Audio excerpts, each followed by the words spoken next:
Hey, this is David. Today we're going to show you how to test and replace the thermal cutoff on your Samsung electric dryer. You might need to check out this part if your dryer is not heating up. Before we get going, be sure to like this video and subscribe to our channel for more straightforward and helpful appliance repair tips. Let's jump right in and get your dryer back to working like new. With over 2 million products in stock and the know-how to help you do it yourself, we are AppliancePartsPros.com. Let's start by getting our tools together. For today's work, we'll need a Phillips head screwdriver, a multimeter, needle nose pliers, and a flathead screwdriver, and a putty knife. Also, please remember that safety comes first.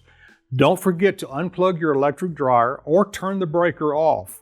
Pop the top up. You can use your putty knife if you want and lean it back against the wall if you can.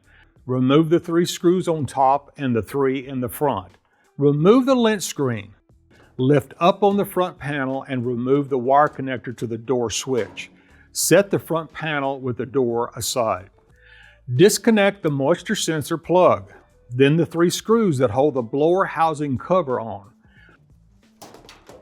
Remove the 4 screws that hold the front bulkhead on.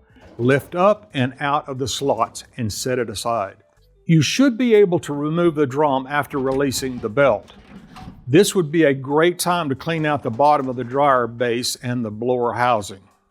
With the drum out, it will be easy to test the thermal cutoff. It will be located on the heater housing. It will be the part that is closest to the rear bulkhead.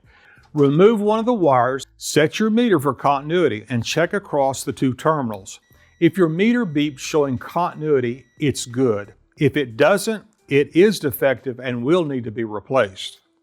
If you'd like to know more about how to use a multimeter, we've put together a comprehensive tutorial for you, so check out the link in the description. Remove the 2 wires from the cutoff along with the 2 screws holding it in place. Here's the old thermal cutoff and here's the new one. If you've already got one, great. If not, you can pick one up at AppliancePartsPros.com. Install the new cutoff using the 2 screws and attach the 2 wires. It does not matter which terminals they go to. Set the drum in place and attach the belt.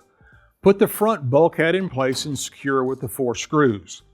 Put the blower housing on, insert the lint screen, and reach over and connect that moisture sensor plug. You can now put the door assembly on, connecting the door switch and adding the 3 screws to the front, and then the 3 screws to the top. Position the top back into place. Done and done. Don't forget to plug your dryer in and turn it on to make sure everything works. Great job on getting your Samsung electric dryer back in peak performance. We'd love to hear how your repair journey went. So feel free to share your experience with us in the comments below.